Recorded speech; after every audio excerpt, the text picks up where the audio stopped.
Welcome back, guys, to another episode of Pop Recap. I'm Sean. I'm Alex. And today we're recapping Game of Thrones Season number 3. Number 3. So we actually get a lot of new characters in this season. Yes. Well, I wouldn't say a lot, but we get a fair amount. Yeah, we still get some new places again that we didn't see before. Yep. So we get, I don't know where you want to start. If you want to start like we did last time from the top and like going down. We could do that and then eventually get to Daenerys on the other side of the sea. Or we can work at the bottom and go up. Ladies' choice. Ladies' choice. Let's work at the bottom. Because that's where a lot of the interesting... My lord. That's where a lot of the interesting things are happening south right now, because that's where all the political things are occurring. Yes.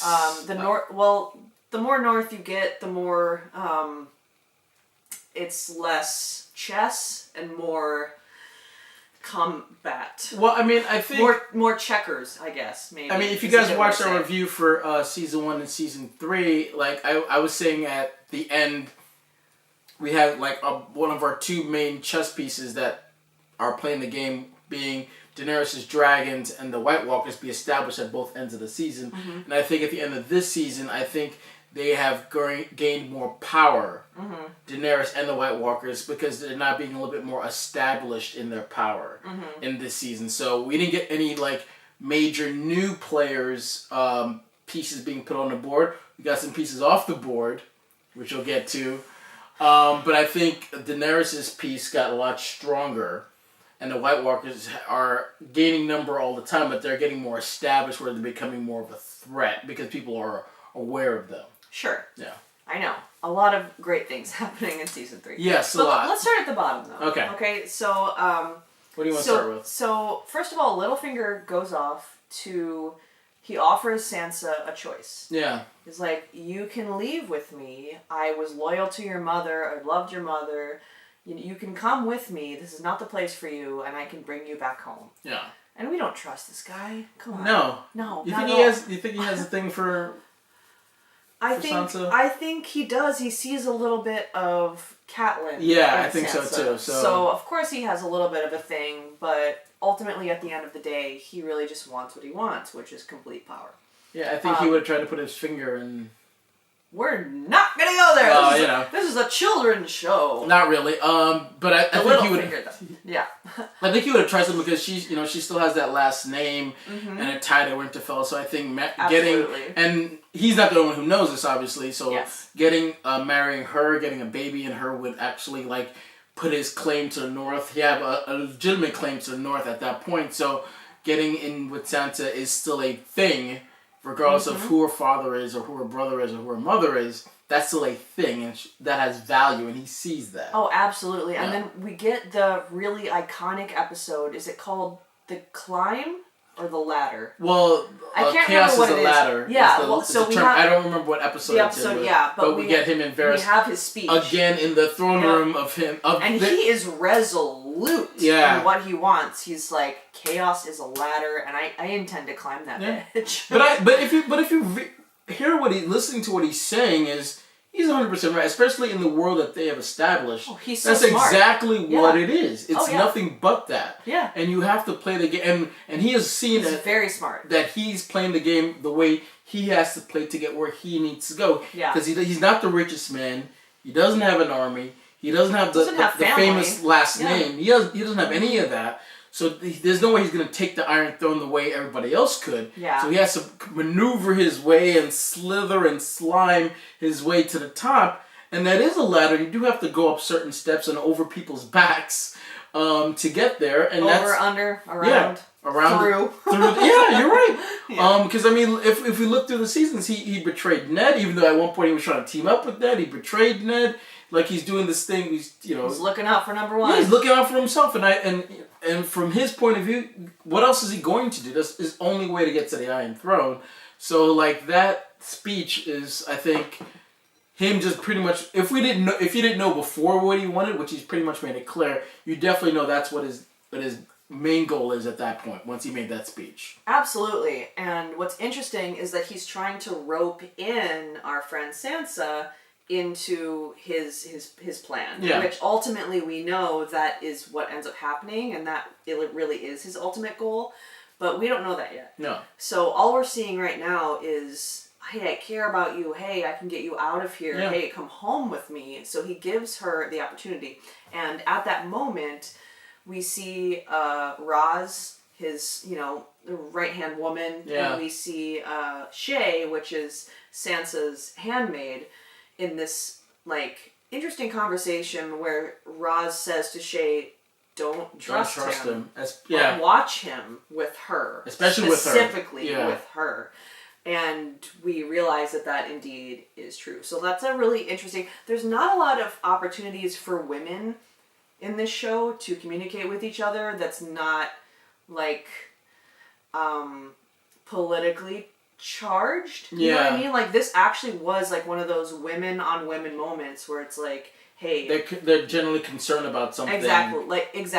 Genuine and not about themselves. concern. Yeah. It wasn't like, hey, I'm not looking out for myself. I actually, really just watch her. Take care of her, because we have to look out for each other. I kind of wish there were more moments like that, honestly, in the series. There isn't a lot. There isn't a lot. Especially, between the beginning and now, there really isn't a lot. And then we do see Littlefinger, show the power that he does have. Yeah. When he has Roz killed, because she basically betrayed him, and then him serving her up to Joffrey like that, knowing exactly what he would do. Just Littlefinger just showing the little power he does have, and he can flex it, to Varys, hey, don't go behind my back, and... So things are getting a little stressed and intense, even within the walls of the Red Keep. Yeah. I mean, obviously, we always knew that there was a little tension in there, but it's getting to the point where things are getting a little heavy. Yeah, and I think Tywin has a lot to do with that. I think... ever since Tywin showed back up to King's Landing, he's basically the king. If you season 3 really makes it look like he's the king, and there's several points when that happens. And one of my favorites is when he's talking to Joffrey, when Joffrey's sitting on the throne. The way they shot that, where from a low angle, Tywin looks so big, and Joffrey looks like he's on the throne. When was I going to be consulted? You're being consulted now. Yeah, the king is being consulted now. Also at the wedding, pretty much oh, he didn't mean to make that joke. Just let it go by. And when in the council meeting, the king's tired. The king is tired. I'm not tired. And it's when he was talking, they all looked at him what's gonna happen now? And they're like, no, King's tired. Go to bed. It's true though. So Tywin is really important in keeping the realm together. Yeah. Whether or not we like him as a person, he still realizes that Joffrey is completely evil. Yeah, and completely useless. Just when he tells Tyrion, you think the crown gives you power. Doing? Yeah. It's just because Joffrey's the king doesn't mean he has the power. I have all the power. I'm running this thing. Yeah. That's why he's you're gonna marry Sansa. You're gonna marry. You're gonna do all. The show. He's really running. He's the king, pretty much. Yep. Just without the crown. Yeah. And and he just proves that time and time again how he kind of backed the Frey play, which we'll get to. He's running everything. Yeah. And it's just all those scenes were just beautiful. That he's just showing his power from behind the throne, which is amazing. And those are good scenes because you still feel the tension, because we know how evil Joffrey can be. Yeah. So even when Tywin is putting him in his place, you still feel this ooh, is he gonna get away with this? What's the king gonna do? Is he gonna sentence him to death? What's gonna actually happen? And you still feel that discomfort. You know what I mean? But I think Tywin still even though he basically has all the power. He respects. He does not respect Joffrey. He respects the crown, the position. Yeah, that's why he just not even though he was talking down to him, especially in the throne scene.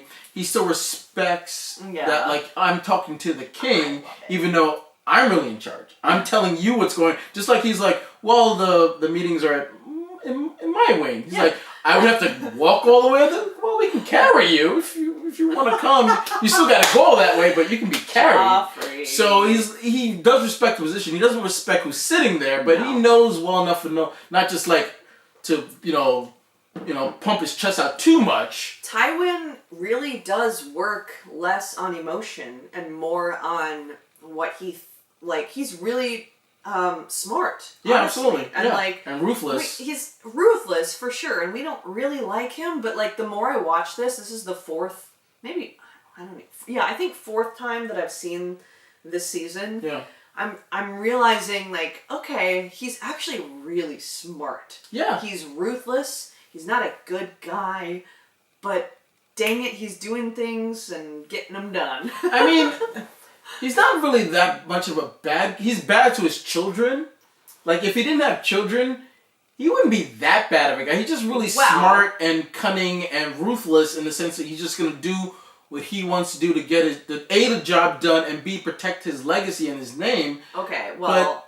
But is he that much of a bad guy? Yes. Minus his kids. Minus how he treats his kids. Hold on. Well, obviously, we get the Red Wedding in this season. And that was Tywin, who decided that he wanted to slaughter his enemies at a wedding, which Tyrion brings up. And it's like, do we really have to do that? Like, are we stooping that low? So I agree that there's a low point, but that's a not good guy. But his counterpoint is like, would I rather meet them in the battlefield and more people die, especially our people dying, and their people dying? The sad thing is, he's not wrong. Because think of it this way: still an evil thing to do. If the Freys didn't cooperate, which they didn't, Rob would still have lost the war anyway, but less people would have died on their side and on his side. So, I mean, it's not the right way to play that card, especially at a wedding. Yeah.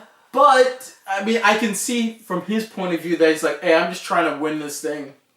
It's like, the easiest way possible. I have possible. to protect my family. Yeah. They really... You know what's interesting about this season is... Family. Name. At every turn, and name. Family legacy. Like, that is the theme for season 3. Yeah. And they really hit that home, and it's going to be very important going forward, for sure. Yeah, because he's basically, like, telling, Tyrion's pretty much telling his kids, like, hey, you have to do this to protect the family. Yeah. Not really, I don't care what you think personally. Yeah.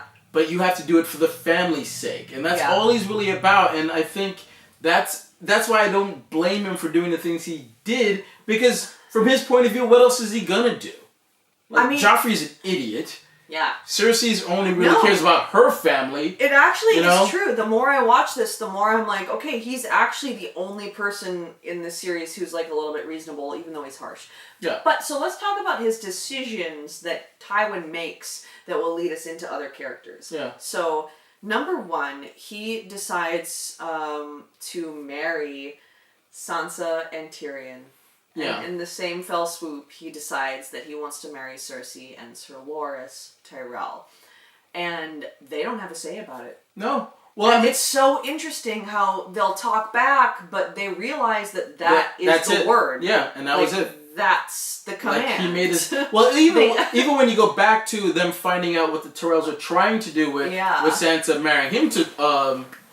Sir Loras. Right. Is that, like, I'm not... Tyrion's like, no, that's not going to happen. We're gonna cut them off at the pass, where Tyrion, you're going to marry Sansa, and then we're going to put that to bed. Once again, a political move. Even the way he spoke to Lady Tyrell... them having that little battle right there, Lady Olenna, without throwing a punch, without throwing anything, they had a battle right then and there, and he won, and then him just telling his kids like, "Yep, you're doing this, you're doing that," even though they both hated it. Yeah, it's like, well, what are you gonna do? And she's like, "I will not marry you." Like, yes, you will. You are my daughter. Yeah, it's like, and that pretty much like, well, you're gonna do what I want. I don't like it, but that's what it is, and like. He's doing what he thinks is right, and even when Tyrion calls him out, like, when did you ever do something that wasn't for you and wasn't best for the family? He's like, well, I wanted to kill you. I didn't kill you. I didn't kill you. We're going to come back to that too. I want to talk a little bit more about that, but you're absolutely right that he really is resolute in what he thinks is the right thing, and nothing else matters. But he's also very smart. Like, he's been around the block. Yeah. Right. So Tywin is a very interesting character, and we're gonna sort of see how his legacy matters or doesn't matter as we go forward. But I think maybe next we should talk a little bit about Cersei, just because it's a good transition, because Cersei we see, so Tywin will say in season 3, like, I want to put these rumors to bed about you and Jaime. Yeah. These disgusting rumors. And we keep talking about the rumors. We keep talking about Cersei and Jaime and how that rumor is starting to pick up a little bit. Yeah. Because we see it in all these different realms in season 3. We see it far away. We see it like with like the Boltons. Well, and plus we even see people on the street just pretty much saying it. When Joffrey was walking in the street, it's like calling him a bastard. Like, and people, you're right. It's starting to grow momentum, and Tywin's like, and that's important. Of course, because Tywin is always thinking about legacy, name, so he wants to like get that stain off of their name a little bit. So he's like, one of the reasons I want to marry you off again is to put that to bed, get another kid, put that to bed. So, exactly. But we see Cersei in this season get a little panic. Is that she could slowly see her power slipping away, and her trying to figure out, how do I reclaim it? Yes, and this is a really interesting moment for her, because she feels that at the beginning of the season, and then she starts to take it. She starts to take the power. Yeah. She sits there with Tywin and is like, hey, have you ever thought that maybe your sons aren't the right people to be, controlling the realm? Have you ever thought that maybe I'm the one who you should give the power to? Like, she's really starting to feel like, I'm owed this. I earned this. And to be honest, she's right. Yeah. You know, like, Jaime and historically Tyrion as well have kind of just taken their riches and really not done anything with them up to this point. But Cersei actually is really tuned in to how to rule. You know, she really has that political mind that I think no one has recognized in her.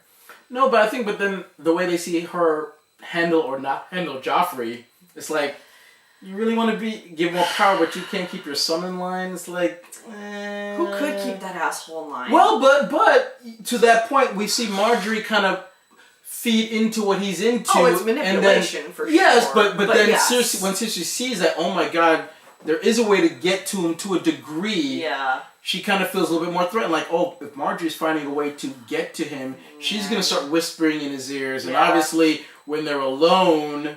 There's pillow talk, like, do you really need your mother anymore? Yeah, so... She knows that conversation can easily happen, and she gets frightened, and then when she hears a word about them trying to marry Sansa off, she goes to Tywin, Daddy, I heard something, let's get them.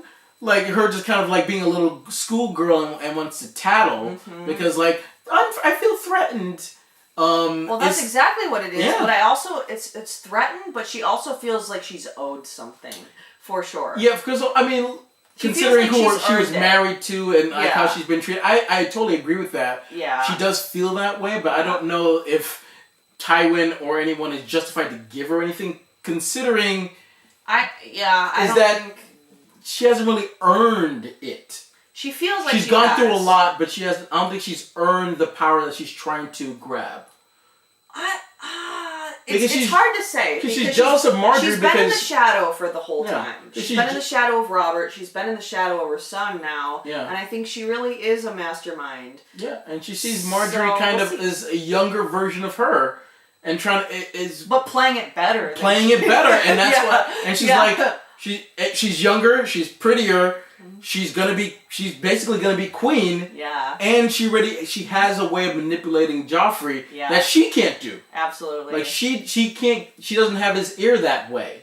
And eventually when they start sleeping together, it would get even worse. And she knows that, so she's like, she feels super, super threatened. And I love the scene when they're gonna tell Tyrion, like, haha, you're gonna marry such. She was reveling in it, like, yeah, you're gonna marry Sansa, ha ha ha ha ha. And then he's like, well, we're marrying you off too. Wait, what? She is. I thought we were just talking about him, Dad, not me. What about me? Like, I don't want to. Like, I'm your daughter. Like, you are my daughter. Do it. And then she got put in her place yet again. So we see her, even when Solaris tries to talk to her that one time, is like, my daddy wants it. No one cares what your dad said. It's like she doesn't want to have anything to do with it. But again, she doesn't have any choice at this moment. So we don't know where that's gonna go in season 4. But at this point, she is really on her heels because she's slowly things are getting taken away from her, and she's not sure where to go at this point. Yeah, exactly. So we're seeing the building of this character that's gonna lose it. You know, like we're seeing this trajectory where it's like, ooh, I don't like where this is going. Well, I feel scared. The only thing she has to clamp onto is that Jamie came back at the very end. Like I think she was in the lowest of the lows at that point, even almost lower than when she was about to kill her and her son at the end of season 2. Is that like she didn't know, all her power was almost gone, and then we see Jamie come back. So maybe in her mind she thinks getting Jamie back might solve some of her problems, but we're not sure exactly, because Jamie's a changed man from the time she last saw him, and we've seen all that change. She hasn't, so she doesn't know what he's gone through, but we do. So she might think that's like another ally coming back to help her, but we don't know yet, because Jamie's not the same man that she last saw. So no. Well, we'll talk about Jamie, but let's stay south. Let's talk about Tyrion now. Okay. Tyrion really is starting to come into his own as a someone who knows about politics, someone who knows about war, someone who really actually is becoming very wise to the world. He's had to. Like, just like that, he's like, all of a sudden he's thrown into this when he became Hand of the King at the end of season 1. Like, suddenly he's had to change from, just eating and drinking and whoring. Yeah, and he's had to take much more responsibility for what's going on. And I think Tywin sees that, but won't really admit how important that Tyrion really is. Yeah, because he gets put in charge of the purse. He becomes Master of Coin in this episode. Which, I mean, is not exactly what Tyrion would hope for, but it's still a position of power. So I think Tywin realizes that he's competent in a lot of these things, but still wants to slight him. Yeah, because again, he killed his wife, so he respects the fact that he's useful, but doesn't want to give him the credit. Mm-hmm. It's like he pretty much won the Battle of the Blackwater, but he's not going to get the credit for it. No, but he respects the fact that he did do that, so that's why he's not completely banished. Well, I mean, he even goes to talk to Tywin. Tyrion does, and it's like, hey, maybe a thank you or something. And Tywin's like, well, I didn't want to thank you when I defeated such and such, whatever. But, obviously he does respect his game, but just like, don't expect a pat on the back. Yeah. You'll get what I think you deserve. Which is not Casterly Rock. No, he's like, that's not going to happen. Don't think that's going to happen. But I will put you Master of Coin. And then again, we see Tyrion think like, I don't keep track of money. I'm just good at spending it. But again, as time goes, he figures out how to do it. He's like, this wedding's going to cost a fortune. I don't think we can afford that. Let me go to Lady Olenna and it's like, kind of smoothly say, hey, can we cut the cost a little bit? And she agrees to pay for half of it. But she was like, oh, that's great. And he becomes more competent about it. Yeah. He's becoming good at striking deals. Yeah, pretty much everything that the politics of it. Yeah, everything he's being handed to, he's able to be not only master it, but become competent in it. Yeah. And then master it, Yeah. So, and this is going to be important because we see Tyrion, just character-wise, aside from his political prowess, which is also very important, we see him start to pull apart from his family, like really start to realize the evils that they commit. Yeah. And that's also going to be really important going forward, just seeing his separation from the Lannister and him becoming family. more of a good guy. Like when he is told he has to marry Sansa, that's something he doesn't want to do. No. And he knows he doesn't have a choice in it because of duty and what his dad is saying, he doesn't want to do it. And then when it's done and we have the time to consummate it, he doesn't want to do it. Even though I think there is a part of him, which he probably wouldn't admit, that he's attracted to her. Well, like you said, that she's objectively attractive. Yeah. But he's not attracted to her. But I do think if this is the Tyrion from early in season 1. But it's not. Yeah, I'm saying, but that should show how far he's grown. Yeah. If this was early season 1, Tyrion, he just would have done it. Yeah, why not? Probably not even thought too much about it. He might have felt a little guilty maybe afterwards. Well, marriage is different than going to a whorehouse. Yeah, but I think we've seen his character grow so much where it didn't, even as even drunk, he knew like, yeah, I'm not going to do this. And so my watch begins. Yeah. So it's like, yeah, this is, he knows it's probably, I love that line because he probably knows that. I didn't realize how young Sansa is, yeah. I forgot. I thought maybe she was like, 17. No, she's 14. Well, remember, she flowered. I know. Not that long ago, so. I know, but still. I know you do. I know because, like, so much time you think has passed, but not really. Oh, she's 14. So she's 14. And so. Yeah. Yeah, like, you don't blame the guy for not doing Tyrion's it, but. doing the right thing. Yeah, but. But it's just funny how it's like, his dad is like, you got some work to do, getting a baby, and I was like, dude, she's 14. And she's like, I'm not going to rape her. Like, we're really, like, Tyrion is such an interesting character, and I'm so glad we're talking about him, because he, like, surprises us again and again and again. He, honestly, I would say that he is our window into this world. He is He is the person that's like, I get it. I'm on your journey because you're surprised by all the magic. You're surprised by the dragons and the White Walkers and like everything else that's happening. And he's still just being, and he's confused too. Yeah. Like I really align with him as like a viewer. It's like, I'm with you, man. Like what the fuck's going on? Yep, and I agree. He is our window, but I think but he's also smart to know I still have to play the game. Because Ned was our window in season 1, but he refused. His point of view was, I'm going to be the honorable. He was too stubborn. Ned Stark, and I'm going to do it the honorable, noble way. Yeah. But Tyrion is like, I'm just going to do whatever way I got to do whatever I got to do. Right. Even though I think we align with him personally. He's who we're rooting for, but he's still doing things that he shouldn't be doing either. But I agree with you. He's who we're rooting for, but he's playing the game too. Well, he's not dumb enough not to. Because everybody's learned from Ned Stark's mistakes, like, you can't play it the noble way, you'll end up getting your head cut off. Yeah, well, my point was that I think there's a lot of characters that we like in this series. Yeah. But Tyrion is the one that we're like, I get you. Yeah. Like, I get you. Like, you see the craziness of this world. No one else really sees it, you know? Everyone tries to be better, or tries to fix it, and Tyrion is really the one that's like, oh boy, here we go. Okay. Okay, so let's talk about Sansa. Yes, let's please talk about Sansa. So Sansa is still trapped, for lack of a better word, in King's Landing. Not 100% sure what her place is. So Lady Marjorie is pretty much saying like, hey, you got to make the best of things. You could marry my brother, and then they could take you to, I forget where they're from.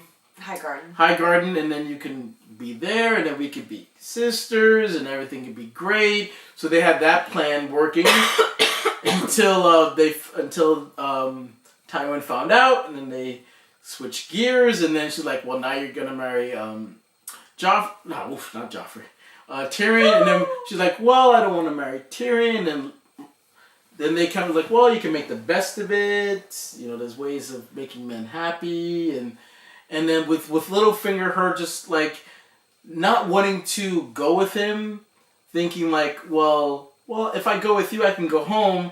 But if I stick with the Tyrell's plan, it might be fine. That might be I can escape all of this. Yeah, that might be my way out. That seems more reasonable and more comfortable. Because who knows what I'm going to encounter going north. Exactly. So she doesn't really trust Littlefinger. Yeah. So I think she thinks, all right, I have two ways. I'm going to take the easier path, the more comfortable path from her point of view, but it doesn't work out that way. Well, I think she trusts Littlefinger, but she doesn't trust the plan to go north. Yeah. She doesn't know what she's going to encounter. It sounds very dangerous. She might have to go into hiding. She's not really sure what to encounter because she knows that they're at war. Yeah. They are at war at this point when she knows. So, like, And Marjorie makes it sound so nice. I know. So like, I mean, I would do the same thing that she did. It's like, you know, what if I just go to Highgarden and I'm the lady there and I can like be safe, and then whatever happens, you know, won't touch me. Yeah. Really,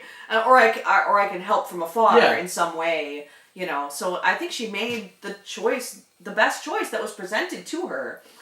Because Marjorie and her grandmother were being so nice to her. Yeah. And she's not used to that in King's Landing. And it's like such a heartbreaking scene when Lady Olenna and Marjorie call her out to the garden. Yeah. And like, tell us the truth, child. Tell us about Joffrey. Yeah. And like, it really is a heartbreaking scene because she's been so conditioned and she's so scared to say anything negative of Joffrey. She's still playing the game even when they're telling her, no, you can tell us the truth. No, he's a lovable... no, tell us the truth. So when she breaks down and says he's a monster, like that's a huge moment for her character-wise. Yeah.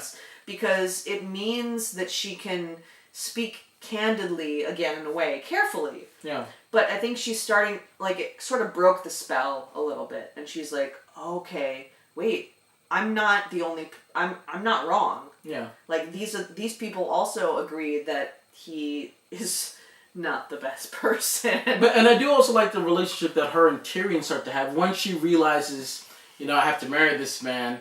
And after they get married, they have that nice little walk. Yeah. Where you can see her kind of letting her guard down a little bit. Yeah, it's totally. A little bit of a playful enjoyment. That little game they're playing. I was like, let's I laughed at you. Let's cut open a sheet and put the sheep dung in there and you know, things like that. I like that scene where she can a little bit let her, because Tyrion could have easily had sex with her, and tried to put a baby in her, but he didn't. He respected her, and she appreciated that because she was willing to do it, even though he knew and she knew they both didn't want to do it, but she was willing to do it, and he said no, and she honestly respected that. I love that she's starting to let her guard down, at least with him.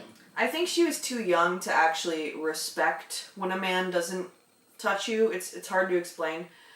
But the point is, she feels more comfortable around him now. And, you know, it's a really nice scene. However, it's very short-lived because we get the news about her brother and her mother. Yes. And it's actually really nice that when she's crying at the window and Tyrion comes in and says, Sansa, and she turns and we see that she's crying and then he just leaves. Yeah, because he already, like, yeah, she already knows, bye. Like, this is not, like, what am I going to do? But, like, that's the moment for her where she thinks she's escaped a little bit, like things have gotten better. Yeah, things have gotten better. I might be able to get my way out of this. I might not be able to ever see my family again, but at least maybe I can have this life in Highgarden, you know, with Loras or, you know, whatever else it is. And that's the moment that it all shatters for her. Yeah, because it's and like she's looking out to the ship, to Littlefinger's ship, and like, I fucked up. Well, did she know? Because at that point, like, then what? She doesn't know. Yeah, I know she doesn't know. She thinks that. Yeah, but it's like the path not chosen. You know, like what would have happened if I wouldn't have went there? But it's like when she takes a step forward, she takes 3 steps back. So like, I'm not like me and Lady Olenna and Marjorie are doing really well. Step forward. You gotta marry Tyrion. Step back. Tyrion's a nice guy. Step forward. My brother and mother died. Steps back. Like. She makes a little bit of progress and then it goes backwards. So yes. She's not sure where she's gonna be now. She's married to Tyrion. Pretty much, to her knowledge, all her family's gone because she doesn't know what happened to Bran and Rickon, or Bran and the useless brother. That's Rickon. Yeah, useless brother. When it does nothing but eat walnuts. Does not zigzag. Well, that's not a thing yet. So she doesn't know. And plus, like, from her standpoint now, her name really is important because from her point of view, she's the last Stark. Yes. So it's like, what are they going to do to me now? Exactly. So... But okay, so final thoughts about Sansa is she still was a bit naive in season 3. Like, still a bit of a child. You know, I mean, she's 14, I guess, so that's reasonable. You know, still thinking, like, I'm just going to stay here until, like, whatever, like, sulking a little bit. Doesn't really have any plan for getting out of it. Then sees a glimmer of hope. A light at the end of the tunnel. And it's taken from her. Yeah, she's still relying on others. So I think at the end of the season, end of season 3 is when that's when Sansa is like, okay, I need to do something about this, and I need to figure something out. Yeah. So I think, and like going forward, we're gonna start to see her play the game, if you will. Yeah, because right now she has been doing it to stay alive, but now she's going to start doing it to get where she needs to be. Yeah, because right now I think she's too reliant on other people, like whispering in her ear, telling her, hey, you should do this, you should do that, blah, blah. But I think she needs to, I think maybe now she might realize that I have to start doing things for me and looking out for my best interests first. Yep. And coming up with my own plan, not relying on other people's plans. Because when you rely on other people, you realize in this game that their best interests are not your best interests. So yeah, usually not. No. Well, what should we talk about next? Marjorie, still kind of like an ancillary. I know she's great because she wants to be queen, like actively. She wants this role of power, but not because she wants to control people. Because she actually she likes to take care of people. Yeah. We see her in the streets. And she's talking to the orphans from... handing out toys. And then, like, Joffrey was like, what is she doing? Mm-hmm. So she's really won our hearts as well. Because we're like, oh, thank God. Someone who's going to marry Joffrey who might be able to manipulate him into being less of a shithead. Yeah, like when they said, like, let's go out and wave to the people. He was just like... He's like, oh. So awkwardly like... Yeah, and she's really getting to him when it comes to helping the poor. Yeah. Like there was that scene around the table where she's like, "Oh, well, I like to help the poor. I used to do it in Highgarden all the time." And Cersei did not like that. Well, she was like, but Joffrey really was like, "Okay, sure, you can do it. You've done it before. Yeah, whatever." Well, it's also whatever, mother. But I like her because she's playing her own game too. Let's not get it confused. Yes, she's doing it for good reasons, but she's ambitious as well. Sure. And the way she dresses, which Cersei notices, and the way she's like trying to take a little bit of interest into what Joffrey's interests are to kind of manipulate him. Oh yeah. Do you think I could kill? Yeah. Oh yes. Well, can I see your crossbow, my lord? Such a creepy scene. Oh yes. Oh my gosh. Oh, may I go hunting, my lord? Oh no.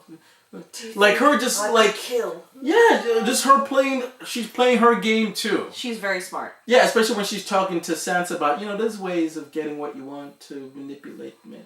It's so hard for them. They make us happy, and then Sansa's so innocent. When did you learn that? Did your mom teach you that? Like, yes, my mom taught me that. Yes, like, my mom. Oh, silly, you young silly girl. Oh. Yes, my mom taught me that. Wink, wink. But I love that. Again, she's Cersei light.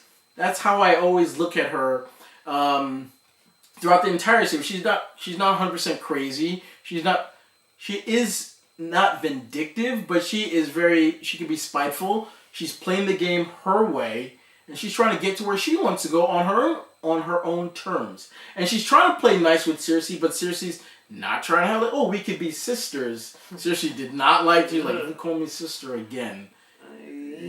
Cut your head. Ooh, so she was like, oh, I can't play it that way with her. Yeah. So I have to take a different approach, and I think she will going forward. But I love the way she's playing it. Yeah. So she's not playing it like everybody else, which I love. Right, and so it's nice for us to know that we have someone in the Red Keep who is an advocate for not murder. Yes. And evil. So it's like, okay, we'll see where this goes. Mm-hmm. All right, so we talked about the South. Like, let's move north a little bit. Yeah. Why don't we just talk about Daenerys right away? Okay, let's go. Yeah. Because a lot of things are happening for her. She. She comes out of the last season having been kind of traumatized by. They take her dragons. Yes, the 13. And she trusts someone, and it turns out that she couldn't trust them at all. So she's just sort of trying to find her way, trying to find her army, and they come to Yunkai, which is where all the Unsullied are. Yes. And that's the most important thing to take away from the season in terms of like her storyline, is that she's finally going to get her army. Well, I think two things. That's one. Mm-hmm. But her getting her people too is the second. Well, sure, because Sir Barristan is there, who was, stripped of all his honors as the King's Guard and sent away. He's supposed to go to the wall. Yeah, he's like, screw this. I'm gonna find Daenerys, right? So like that's a really nice moment. Like really small world, right? Yeah. Where if the cards went another way, he might have been the person to kill her, maybe too. Yeah. So it's funny how things turn out. Where he's like, well, I'll be your King's Guard or Queen's Guard. So. Right, exactly. And it seems like she's still being hunted by the warlocks, right? And so they're still trying to get her, and so that little girl, which is creepy. That's exactly what that was. I know, and like I always feel like we don't get enough information about that, but yeah, it's the warlocks was what they say. Yeah.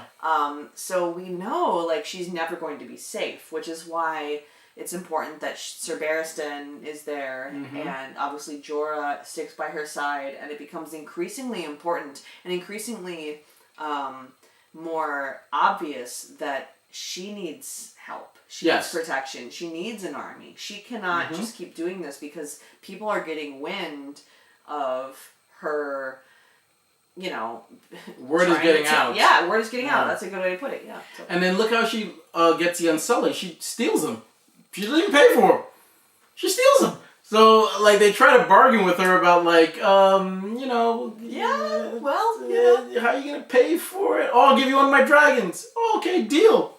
Give you one of the dragons. Psych! You take it back to kill you. And then I got him. Psych! I mean, that's what it was. It was just a big, like, psych. That's really what she did. She stole them. And that works, though, because they're slaves. Yeah, exactly. But and, like, all the terrible things that he said that they do to them about having to kill babies, and, which is, like, great writing. Like 8,000 babies killed, basically. Dead babies always work to get sympathy. And I like how when she did get him, she kind of, like, threw the whip away or dropped it and stuff like that. Whereas, like, because she knows she doesn't need it anymore. Yeah, she's like, hey, you guys can be free if you want to, but they all, stay loyal. Right. And so now she has her little bit of her army, and then she moves forward to pretty much to the next town. Like, if you see on the map, it's like, I'm going from here. No, I'm going here, right next door. So, then she meets, I forget what town she goes to next. Oh boy, it'll come to me. But so basically, she goes to then free the slaves, where the Lord comes out and pretty much like. Wait, is that Yunkai? I might have messed up. No, Yunkai is the place she went first. Oh. And then it's Asper or Aster. Where she goes next, I think. Or it's the other way around. Either way, they try where she frees the slaves. Astapor. There you go. Yeah, something like that. Hey, Esther. Terrible with names. But when she gets there, she frees the slaves, and they try to like buy her off, like just some gold, and you can get a ship. You don't have to. We don't want any trouble. Yeah. You got dragons and an army. We don't want any trouble.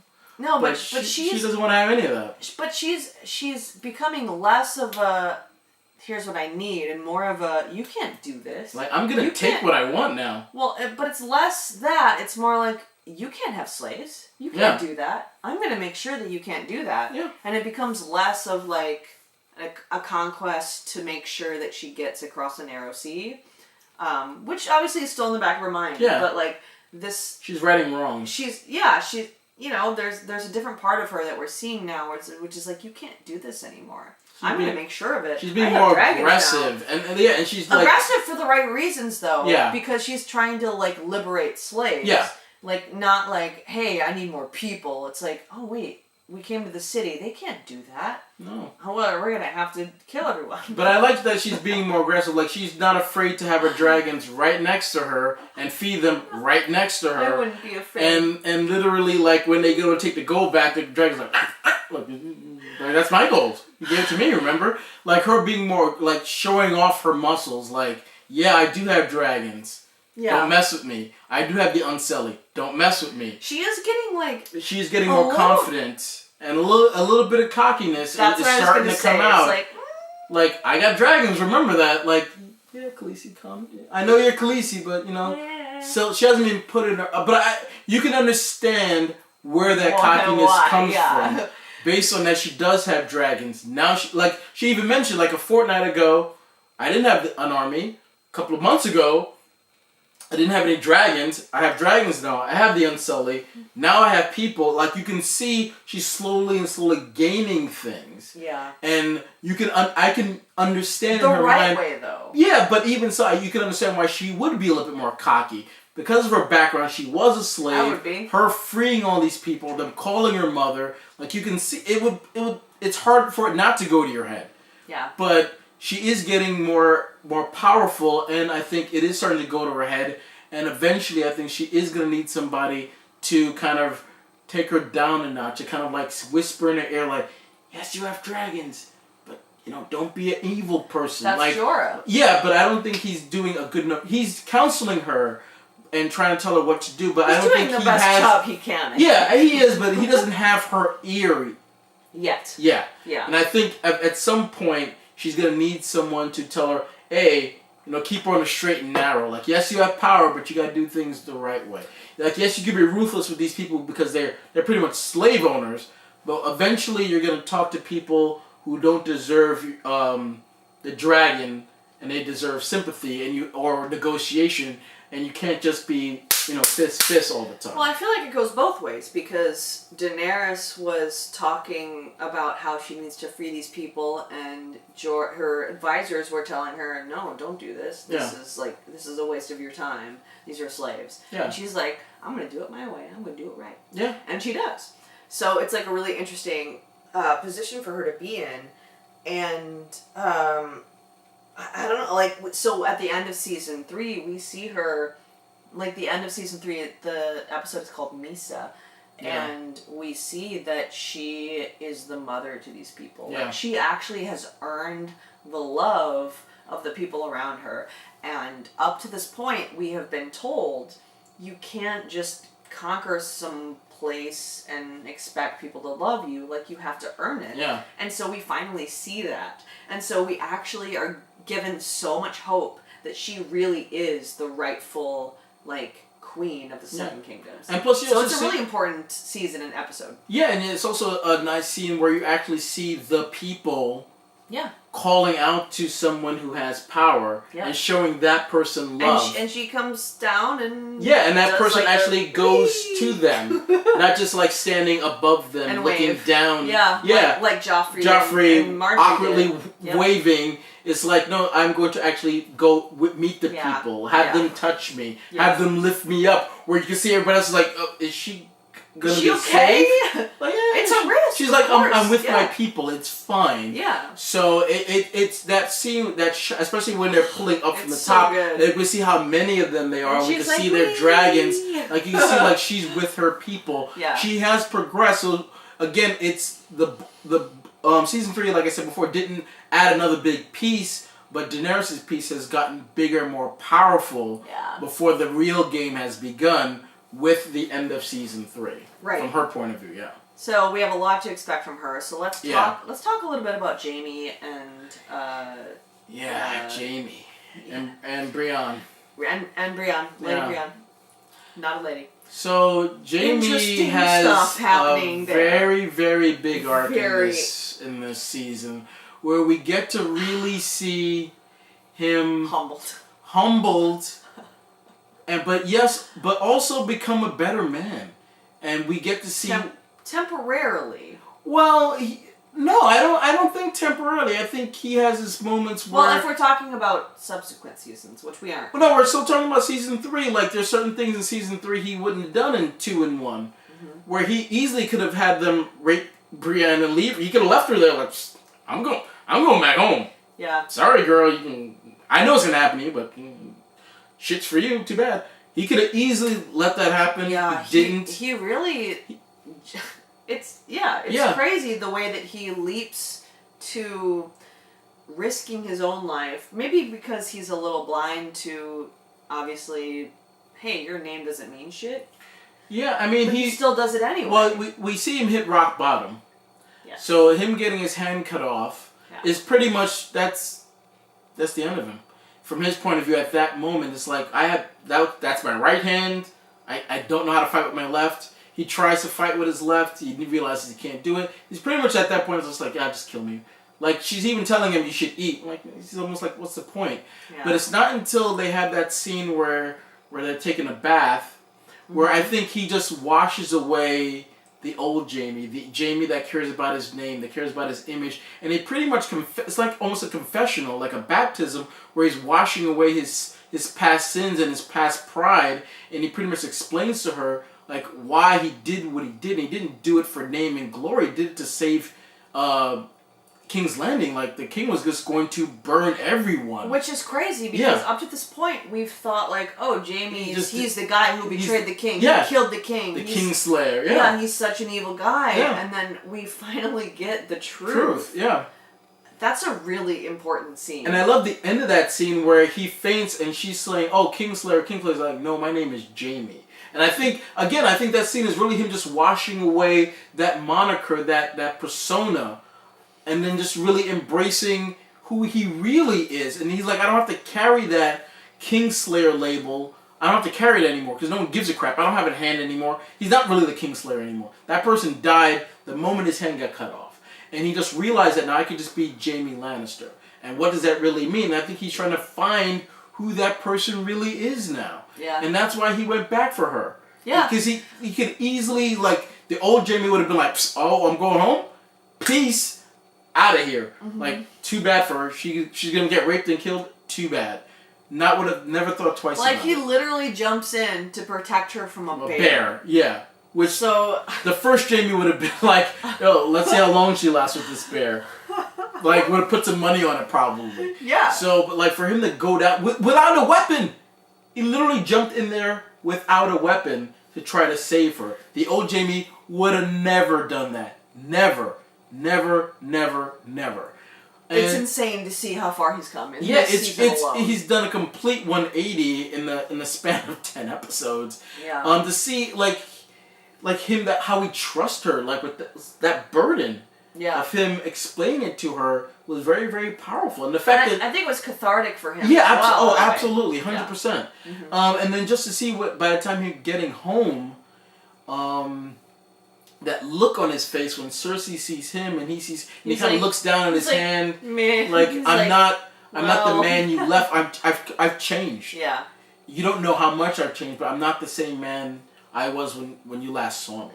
Yeah, so there's a lot of things that are going to happen for Jaime in the future. I kind of want to talk a little bit about, just a little bit about Brienne too. Yeah.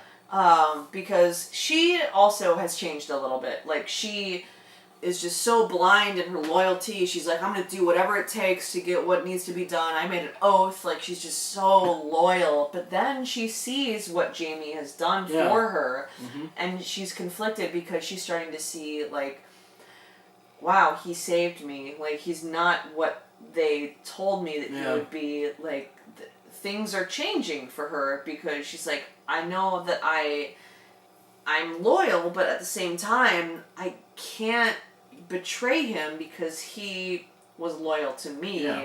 So, like, there's this confusion there with her as well. So it's really interesting to watch her evolve as well. Yeah, because it's like when she's like, well, you know, if I don't go, I was promised to bring you to King's Landing. If I don't go with you, that promise is on you now. Uh-huh. I trust you to do the right thing. Right. And go to King's Landing and try to get the girls back to their mother. It's on you now. And Jaime accepts that. Like, yeah, I'll keep my word. Well, and she trusts him to do that, even though at that point she's like, you know, she could get raped. She could get killed. Well, I mean, for that exactly, and that's a good point too, because she thinks she's invincible up to that point. Yeah. She's like, no, I can win. I'm gonna be loyal. I will die. And it's like, and then she really sees. She almost gets raped. We actually don't really know what actually happened to her back there. Well, they might have already started. I don't. Well, I mean, yeah. Before Jaime convinced, like, no, the sapphire. That's what I mean. I don't think they did anything. Well, they beat her up. They roughed her up a little bit. I don't think they raped her. Those screams are not someone of like, hey, stop twisting my wrist. That's like a don't violate me. Yeah, but remember, they were supposed to just get her ready, because then, what's the name was supposed to go? Whatever happened, she was clearly very traumatized by it. Yeah. And so I think that Brienne was humbled in a little bit too, where it's like, I can't fight my way out of everything. No. You know, like, maybe I have to play the game a little bit because loyalty and doing the right thing doesn't she realized that being loyal does not protect you. Yeah, exactly. Learn from Ned Stark. Loyalty is not the, like, no one's gonna, you can be loyal all you want, because no one else is, so your word doesn't mean anything to you. You being loyal to the Starks doesn't mean anything. You trying to do the right thing doesn't mean anything. It doesn't. It's who your last name is. And just the idea that her father would pay sapphires is the only thing that saved her that night from getting raped. And because her father doesn't have sapphires, and they thought they were being cheated, was like, well, now I'm really gonna rape you and kill you. I'm gonna throw you in this bear because I think your dad is cheating me. I'm gonna throw you into this bear. With this bear, like that's all that matters in this world, and she's now her eyes are being opened to that fact. Okay, so we have we have to get to the elephant in the room. We have to talk about the wedding. Well, I mean, before we get there, let's lead up to it. So let's talk about Robb. God damn it! Yeah, I mean, let's talk about Robb first. So. Okay. All right. Go ahead. Him just like being more confident and not. I think again, we saw it in season 2. We're seeing it more in season 3. Him just doing it his way, and not being so concerned about what everybody else thinks. It's like they told him, like, hey, if you kill this guy, his troops are gonna leave. We can't have that. I don't care. I'm gonna kill him anyway, because that's what I think. Being honorable. Yeah, but again, like, they're trying to warn him. They've been warning him the entire, like, Lord Bolton's been warning him the entire way, like, hey, you can't really do that. Don't do that. Don't do that. But he's like, no, do it my way. Like, even he married his wife behind everybody's back, even though he gave to Lord Frey, like, I'll marry one of your daughters. He went behind his back and he did his own thing, even though I like his character for doing that, but he didn't really weigh all the consequences of doing things his way. His greenness. Yeah, that's where that's his greenness right there. It's not him being in battle. Not his battle playing strategy. The game. Yep. It's playing the game and not understanding that everything you do has consequences. And he wasn't prepared for all the consequences, because everything he did where someone told him he shouldn't came back to bite him. Him taking in the Lannister kids came back to bite him. Him marrying his wife came back to bite him. Him killing the Lord came back to bite him. Him sending Bob.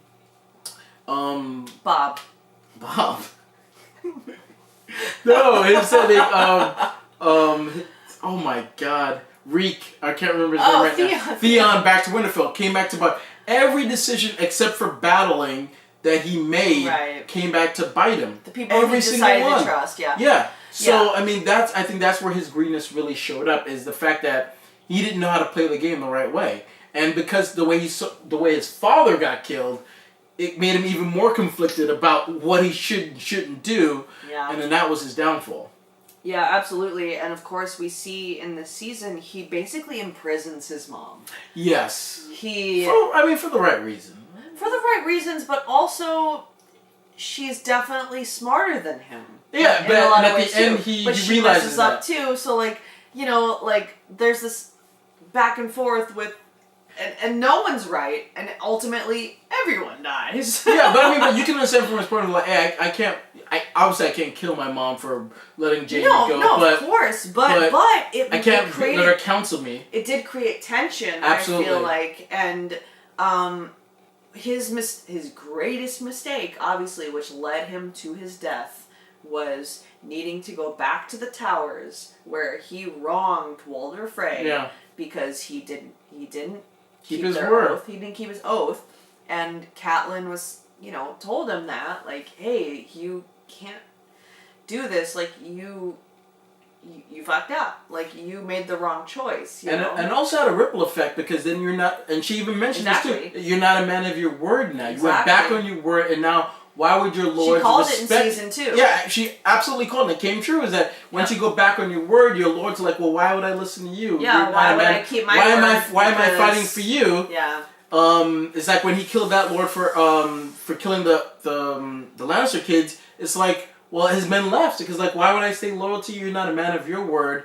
So that right there had a trickle effect. That marriage had a trickle effect of everything that ended up happening to him, and it's unfortunate because I think he's a good guy, and I think he was doing his best, and now he had a wife, and now he had a son or daughter on the way. Well, we don't know.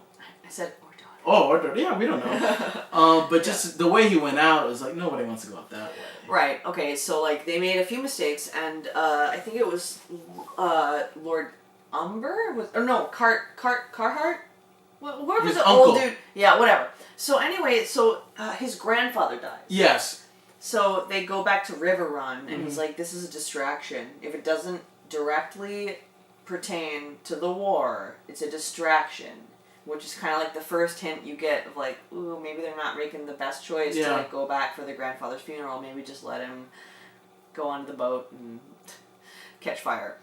And then of course we get to meet the Blackfish. We get to meet the other dude who ends up marrying.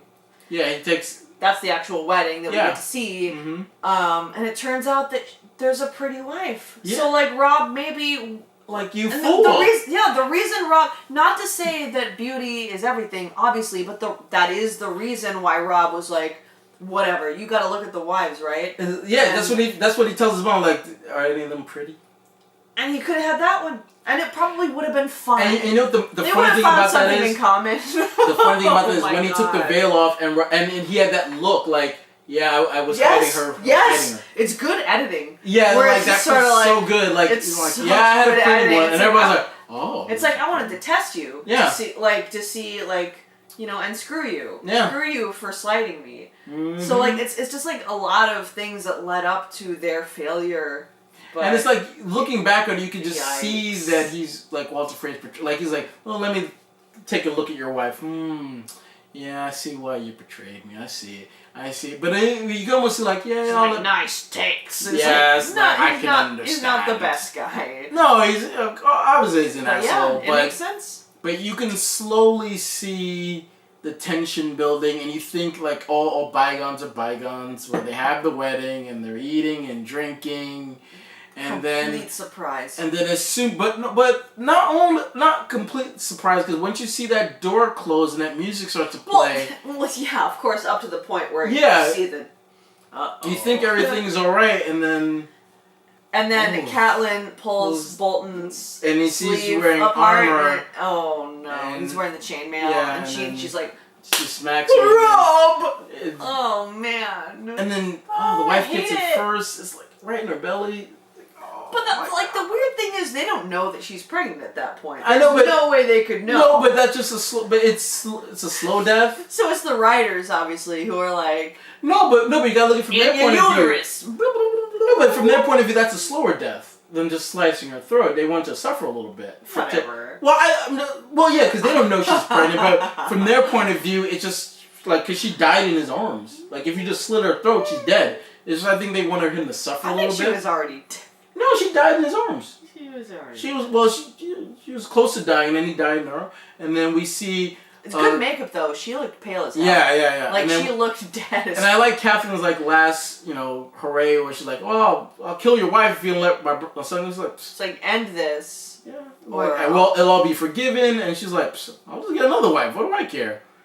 And I like that she killed the girl, and then she was killed, and Rob was killed, and all their guys were killed. It was just like. That's a terrible episode. Like even when you know it's coming, I've seen it 6 times. It's still like impactful because you just like that kind of stuff. I still cry. You don't see happen to our heroes. No. In that way. No, you never expect that. No. We think that maybe they'll die some sort of noble death, but not slaughtered like that at a wedding. And again, it's insane. Especially at a wedding, and then especially again. Not in the season finale. Episode 9. Yeah. That's something that you end the season on, and then you pick up the outfall in the next season. No, we see that in the episode 9, and there's another episode where you're like, oh my god, like, what happened in season 10? They're scraping the blood off I was like, oh my God. Yeah. And then just like gloating and like, ha, young wolf, ha ha ha, forever young. It's like, yeah. So, oh my God. Well, so the next episode is I guess we can talk about Arya now. Yeah, because it's that's a good transition because we see Arya, who is imprisoned by the Hound. Who the Hound is going to bring them to her family and get paid. Well, first he's with the member without banners. Yeah, we'll get there. Yeah. But so we see Arya see this. She sees her brother decapitated with the wolf's head pinned on his body. Mm-hmm.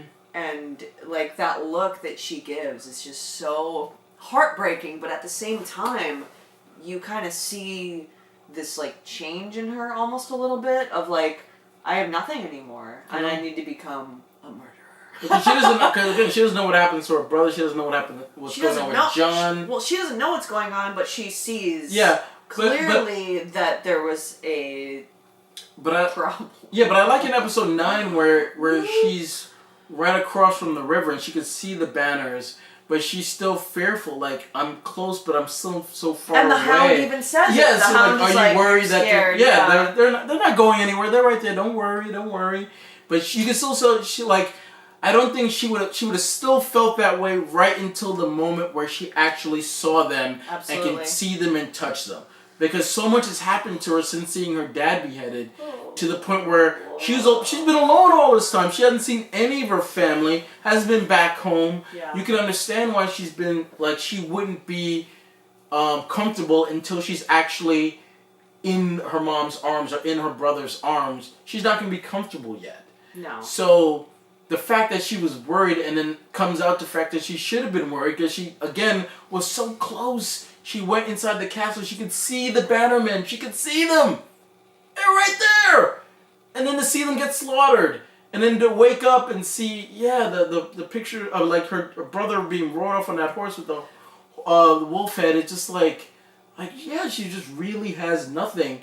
And the fact that now she's with the Hound, who she despises, who she tried to kill and threatened to kill, and she's kind of like his prisoner in a way, but not really. It's a kind of a weird relationship that they have. Even though the Hound knows, like, yeah, you want to kill me, but I'm the best thing for you right now.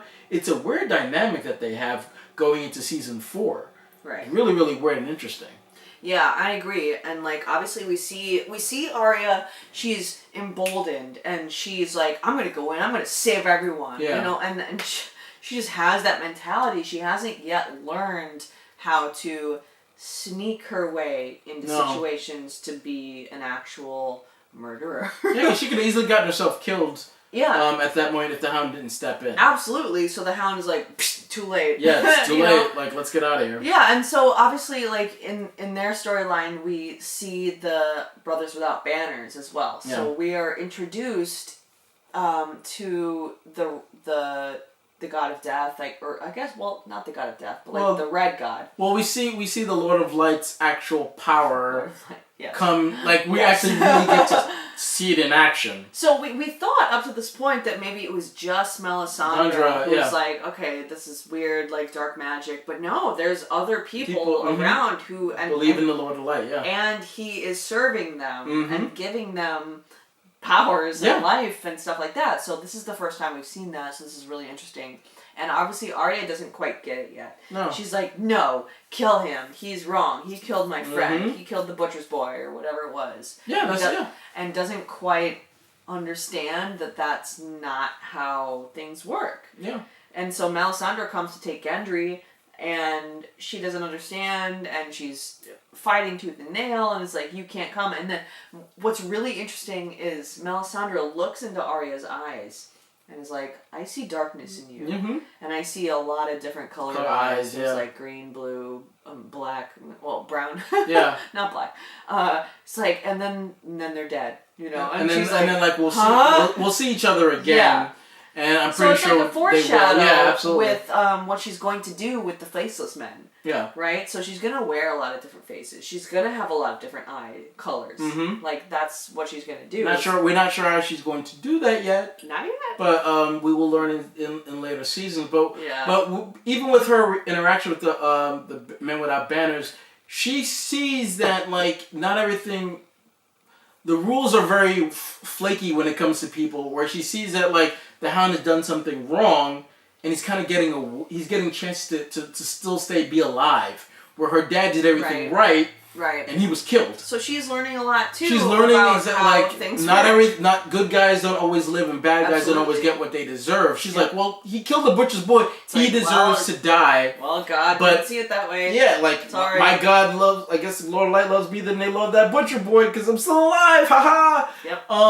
And it's important because we actually see some humanity from the Hound. Yes. Because up to this point, we're like, ooh, is he bad? We're not sure. But now we know. Well, let's talk about the Hound because unfortunately we didn't talk about him when we did season 2. Let's talk about the Hound because even in season 2 we saw him kind of have PTSD when he's at the Battle of Blackwater, and he's doing his duty, and then once that fire comes in, he has PTSD right then and there, and he snaps, and he's just like, fuck the king, fuck all this, I'm out of here, and he just dips, and like where are you going? I'm out.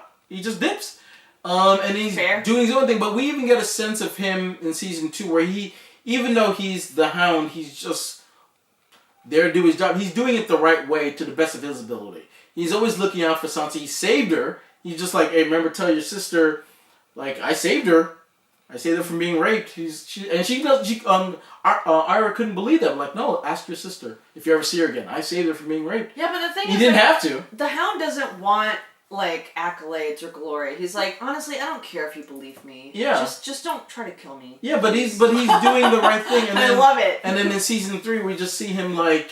He's so great. He doesn't have to do that with Ira. He pretty much, like, saves her. It's like, you don't want to be out here alone. And she thinks, oh, you're going to take me back to King's Landing? No, I'm going to tie you back to your family, but they're going to pay me for it. I'm going to kill the butcher, the guy carrying the pig meat. And she's like, no, I'm going to do it anyway. Or she kills the guys who tied the wolf head onto her brother. Like, just warm. Like, where'd you get that knife? Oh, I got it from you. Tell me before you do that, and I'm going to start eating. So the Hound, we've kind of seen the Hound do a nice 180 as well, where he was just kind of the king's muscle, and now he's more of just like, I'm just gonna do my own thing. He says even to Ira, fuck the king, fuck Cersei. I'm looking out for me now, and in my best interest is for me to take you to your brother and your mom, and I'll get paid for it. Now that's not an option, we wonder what their dynamic is gonna be, because Ira told her, like, I'm going to take a knife and put it through your eye. And even the fact where she was like, had that rock and standing over him, he's like, I'll give you one chance to try to kill me. After that, if you don't, I'm going to, basically, I'll kill you.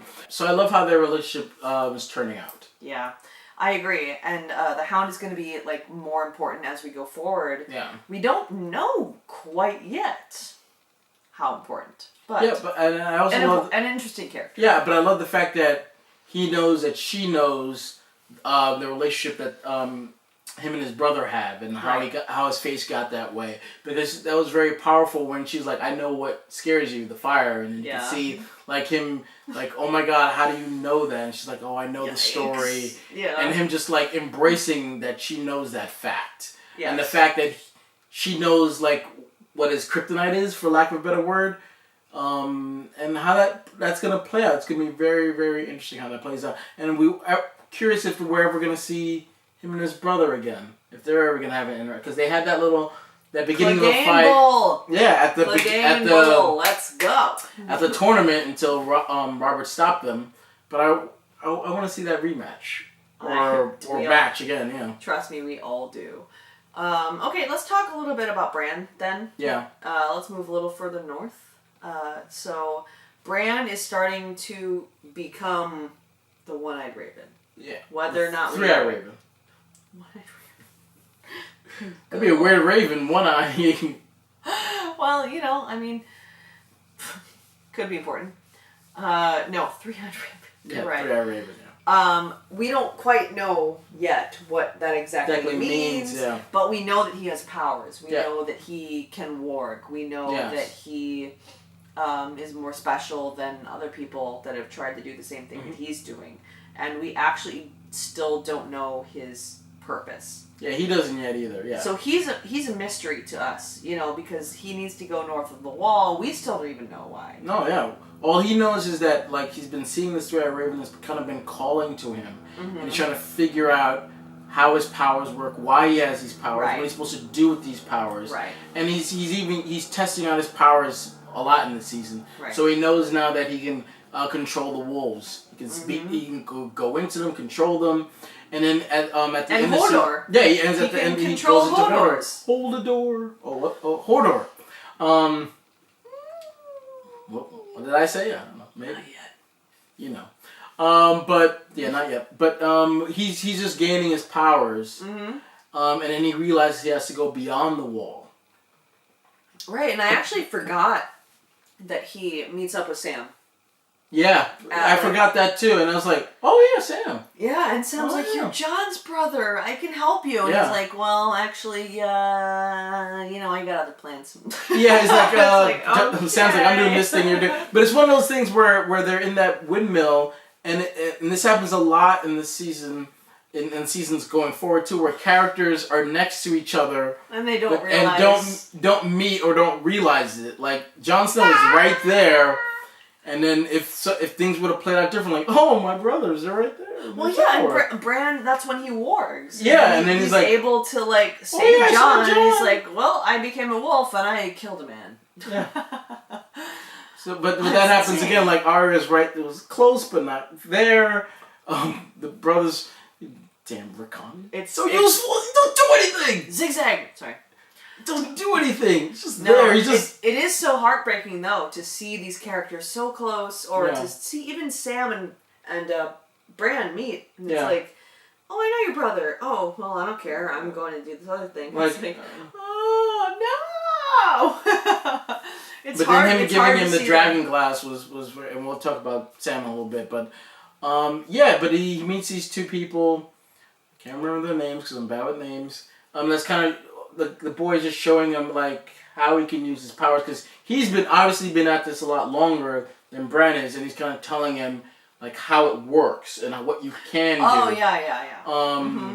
And his sister, I can't remember her name either, but Mira, and they're just kind of along for the journey, kind of they're there to help him figure out where he needs to go next. They're pretty much, for lack of a better word, a plot device, because they're just there to. Just show hey, you need to go beyond the wall. That's right. Okay, that's where you need to go. Not wrong.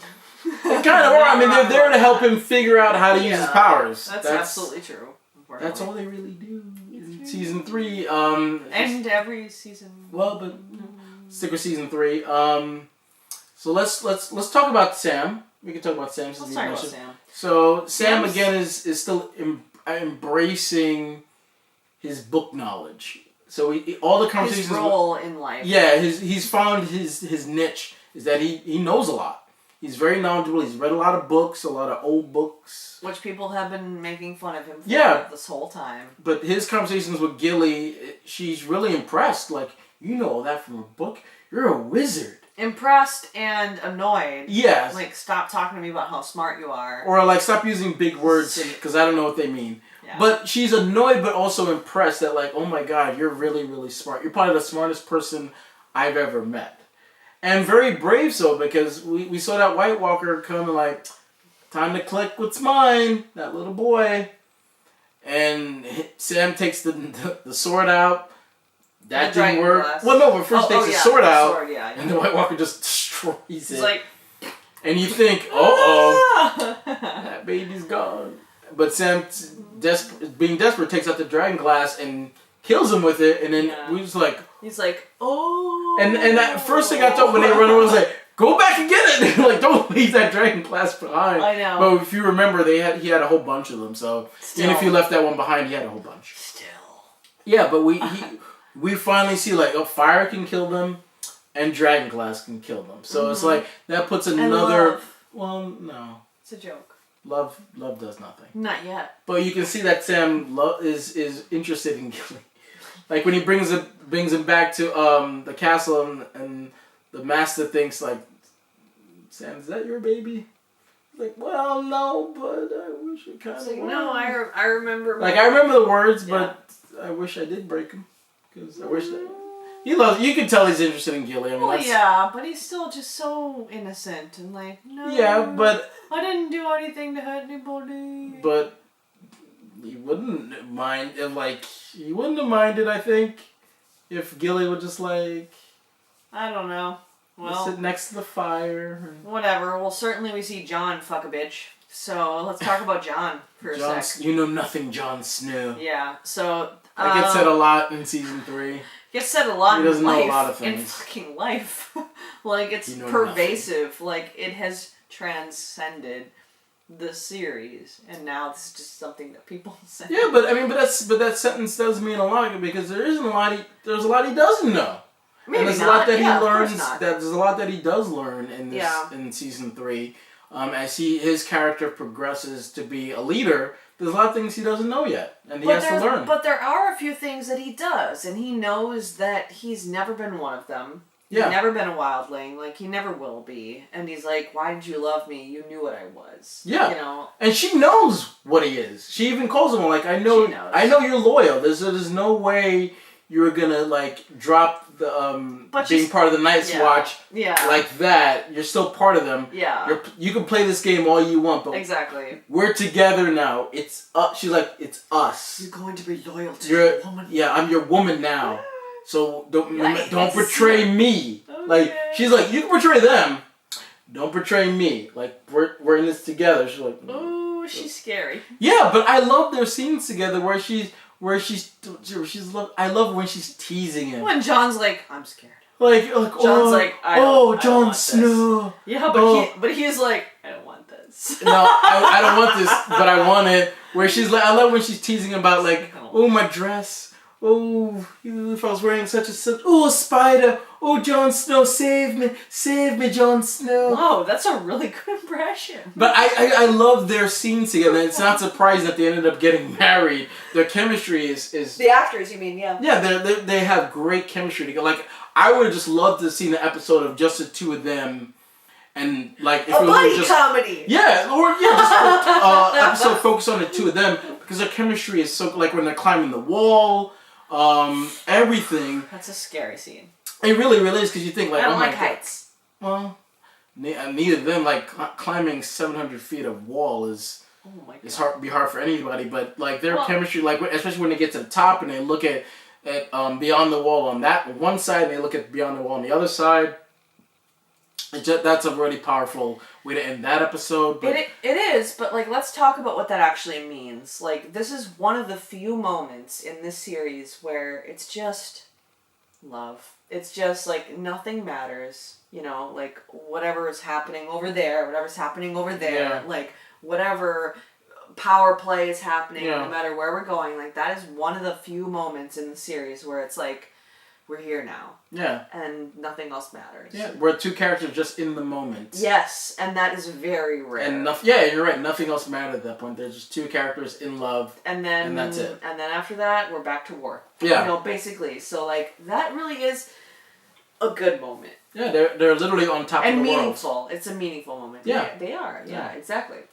But of course, we see the problem here. Yeah. Like Jon is not one of them. Ygritte is not one of theirs, and it becomes a problem. Yeah. And it's going to become a problem. Even when he's like, "I'll take you back to Winterfell," she's like, "Well, maybe I'll take you there." Like, remember what we're doing here, Jon. Yeah. You know nothing, Jon Snow. Yeah. We have a job to do. Yeah, and it's really rough because I think Jon has always been full of duty, and he's like, I want to do what's right, and then falls in love with someone, and then maybe duty doesn't matter as much anymore, but still matters to her. Yeah, so but he's trying to explain to her like when he tells her like you guys have tried this before and you failed 5 times. Yeah. Where she doesn't know that. He's like, but I know. Like you guys historically have not been able to fight together, and anytime someone has like gathered up and tried to fight, you guys have always lost. Like, everybody in the North knows that. And he's trying to, like, say, like, you know, yeah. you come with me. He's trying to save her. Yeah, but also... You could be my lady. My lady? Yeah, and we could work something out. But it's such a hard... It's hard because then you see that... And then she tries to kill him, but not really. I don't think she... pretends. I don't think she tries to kill him. No, she doesn't because, she's, in season 4, they're like, I've seen you kill a rabbit from, like, 300 meters. But you can tell she's not trying to kill angry. Him. She's just mad. She's very, very mad. Thank God none of my ex-boyfriends know how to use a bow and arrow. Let's just put it that way. Or thank God that I don't. Yeah, that's what I'm saying. Like, but you could tell she was pissed, and those are very well-placed arrows. Oh, yeah. She was not trying to kill him. No, absolutely not. But she was getting her anger out. Yeah. Okay. Hey, anybody... Yikes. But just, I like their scenes together, I think, were, besides Jamie and Brienne, it's them two. You're right. There are only a few moments in this series of, like, genuine camaraderie. Yeah. Whether it be love with Ygritte and Jon, whether it be, you know, just camaraderie with Jamie and Brienne. Yeah. Whether it be just understanding, like whatever it is. Well, the bromance between Tyrion and Bronn. Like their scene together are also good too, where you just see like there's a nice bromance going on between those we forgot to talk about how Podrick is like a sex god. Oh yeah. Well, let's save him for a second. Let's just finish with Jon. Yeah. But then once he gets away, he goes back to the Night's Watch, and Sam's there, and they kind of take care of him. And Ingrid's not sure what to do now, because like she has a duty, but she obviously loves Jon, so we don't know where their relationship is at this point. Yeah. And what the wildlings are going to do. Yeah. So, but it's funny how the Night's Watch now sends those ravens out with word that like, hey, you know, these things are happening. Like, word is out now. Like, depends on how the rest of the world is going to treat it. But the Night's Watch is pretty much saying the White Walkers are real. Yeah. They're gathering an army. We have to do something. It's up. So now word has got out. It's what is everybody going to do with it? Yeah. It remains to be seen. Well, right. And then Stannis seems to dismiss this information until Melisandre says, actually, the real war is north, and you're the only one who could save us. The battle of the Four Kings is, worthless. And who's the who are the 5 kings? Well, there's also the king in beyond the wall. Well, right, but that's the king that matters. Yeah, well, no, not the Night King, but the Wildling King. That's another king. Oh, Mantrader. Yeah. So, but before we talk about, let's talk about Podrick, because that scene was also good too, where they figure like Tyrion owes him a debt for saving his life at the Battle of Blackwater, and they go to a whorehouse and they're just like, look at all these whores. It's just such a funny scene. There's like 3 or 4 of them, and he's like, well, it's on me. He left the gold there. And then he comes back and they're like, hey, how was it? And they were like, well, they wouldn't pay me, like they wouldn't take the money. And they're like, what do you mean they wouldn't take the money? And they were like, we need details. And then when Varys is talking to, what's her name, about it, they're like, he's very gifted, my lord. They've never seen anything like it. They're like, really? And now that's just that's a joke throughout the entire series. Even when he's walking around, the girls are like, oh, it's him. So that was just... Way to go, Pod. Yeah, way to go, Podrick. And he's really loyal to Tyrion. But that's just... he's one of the very interesting characters. Well, it's a nice, like, respite from the fucking Red Wedding or, like, any other pain that we've been feeling up to the series so far. It's like... Oh, well, at least there's a young boy who, like, knows how to treat a woman. Yeah. Like, and they can take the money, which is like, when do whores not take money? But let's talk about Stannis. When we meet him again in season 3, you can see he's a broken man. Like, he lost the Battle of Blackwater. No, broken, but also emboldened. I think both. Is that a word? Well, yeah, I think he's dead fast in like continuing on the road. Yeah. But he's damaged on like what it's taken out of him. Like him losing that battle. Well, I find it really interesting. Sorry to cut you off, but I find it really interesting that what he does is go to his wife, who we have not met before. We've only heard about. Yeah. Season 3. She's very sick. She's very and so that's the first time we see her, and so that's what he chooses to do after he loses. He's like, I'm going to go to my wife, and I want to see my daughter.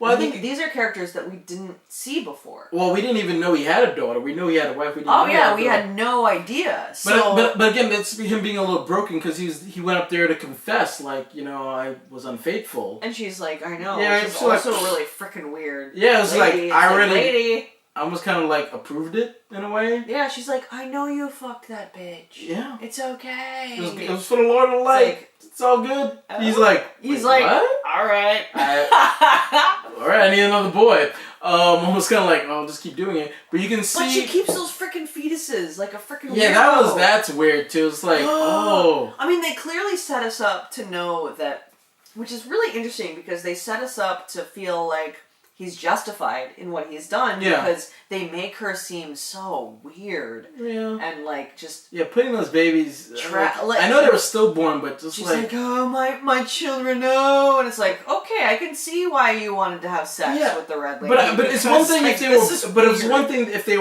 they were born and then they died, but they were stillborn. All three of them. It doesn't matter. It's still freaking weird. No, but I can justify it a little bit if you actually had a relationship with one of them and then you did what you did.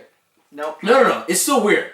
We're on the same page here, but I can justify a little bit if they weren't stillborn. But them being stillborn and her still doing that is 100% weird and a little bit creepy.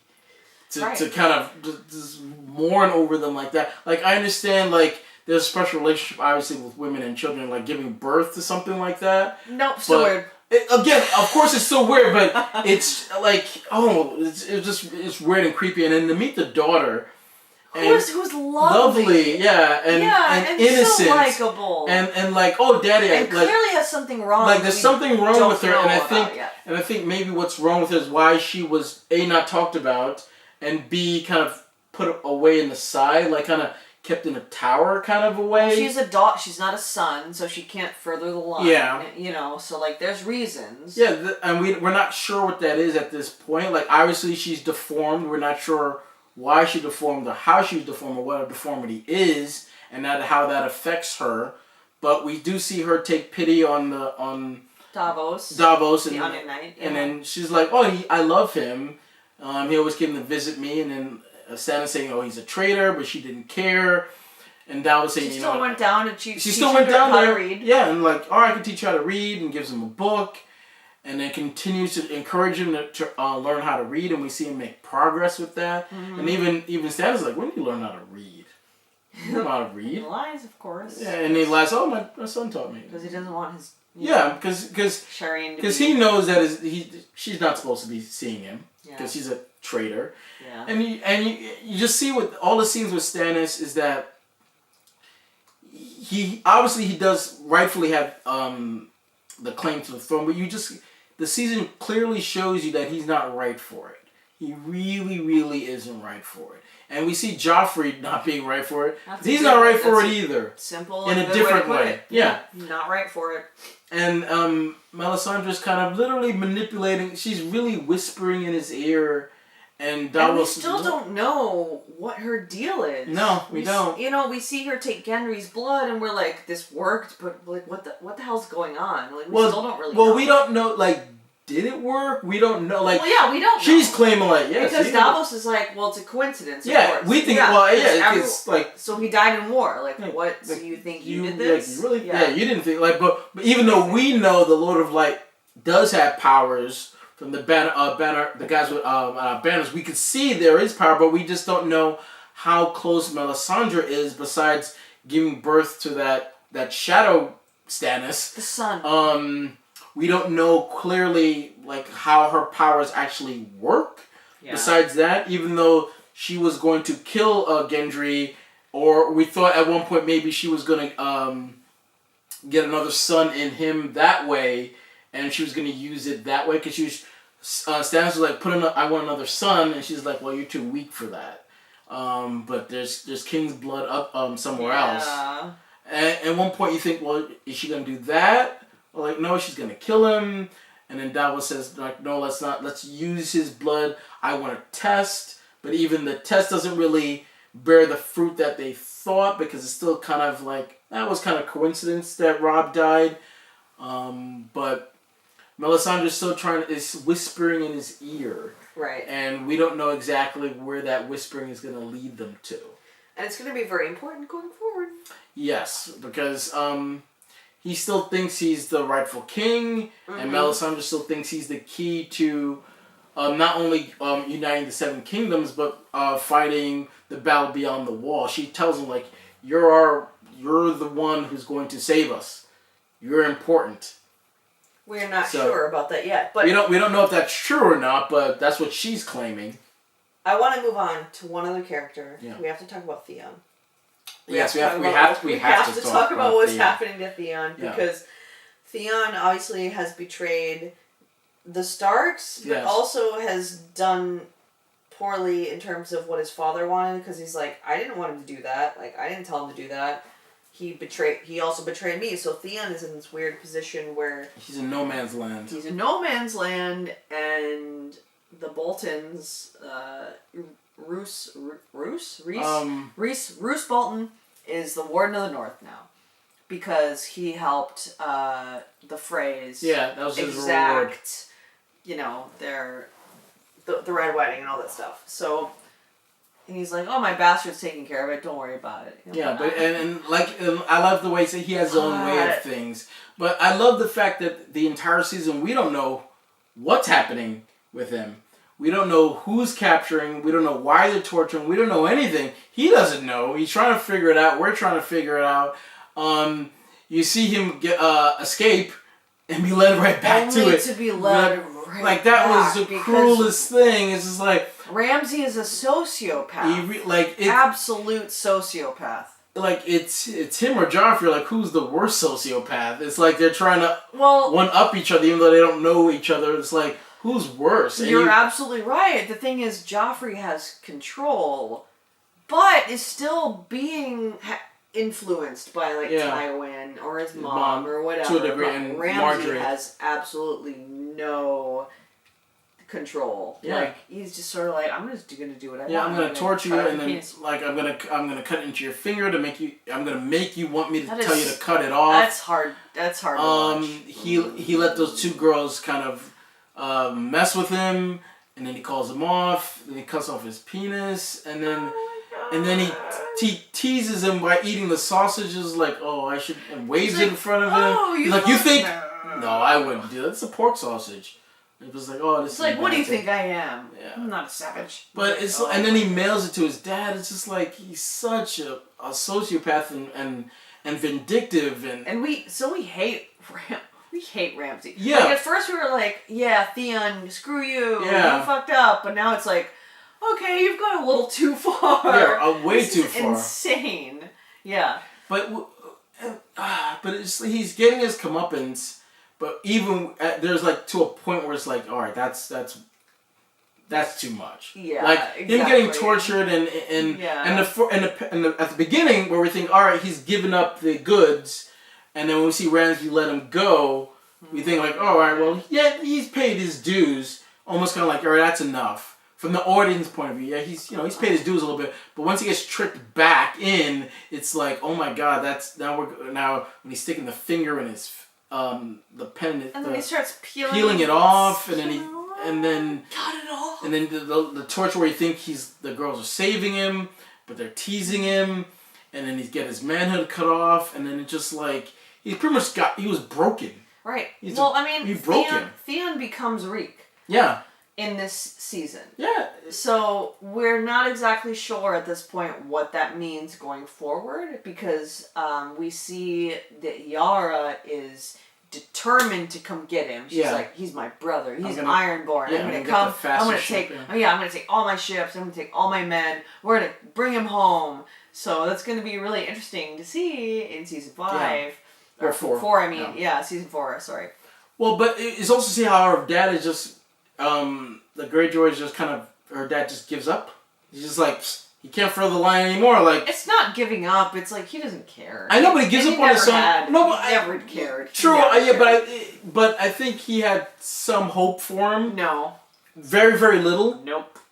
I think very very little. But once his manhood is off and he's like he can't further the line, he's literally no use to me now because he could at least have done that. Regardless of what else he thought of me, he could at least have furthered the line. He can't do that now. Nope. That's why he was just like, he's done. I don't care, but you're right. You're always like, at least, no, he's my brother. I'm going to get the fastest ship. I'm going to take my men, and I'm going to get him back. And so it's that's where we leave her and him. Like, oh, yeah, but Ramsay is he's setting himself up to be one of the villains in the show with what he's doing to the Greyjoys now, and you could just see he's going to be a person to be reckoned with as we go along, and to see how ruthless he is, you just hope that he's not going to get his clutches into anybody else, because if he did that he literally broke him. He's a broken man now, and to see him literally call himself Reek. Yeah. Well, after all that torture, he's a broken man. He exactly broke his spirit, so. That was like he didn't deserve that. Like he deserved a lot of things for returning the Starks, but he didn't deserve that. No one did. No one does. To that degree, that's insane. Debatable. I don't know. I mean, torture is one thing, but especially to get information out of him. To remove your penis is another. Yeah, but not only that, like there's that, but then he also broke him after that. There's it's one thing if you cut off his manhood and then let him go, but he cut off his manhood and then broke him. It's because he's training him to be a servant. Yeah, like you think you're a lord. Yeah, remember when he says like you think you're a lord, you're nothing. He's like, no, you're weak. You're weak. I'm weak. But I don't think you guys could disagree or agree. I don't think he deserved that. There's a point where enough was enough, and his character didn't deserve that kind of punishment. No one really does. Yeah, like I said, if he would have got his manhood cut off and then was released, just say penis. Yeah. Well, do we know if they cut off the balls too? We don't know. We don't know that. We'll find out. I'm always curious about how do you go to the bathroom with no penis, but that's a question I don't really want answered. It's like I'm asking. Comment below. It's a rhetorical question. I really don't want to know. I actually do. I don't. But I think that's all of the characters we need to talk about for season 3. Oh my god, I feel so drained.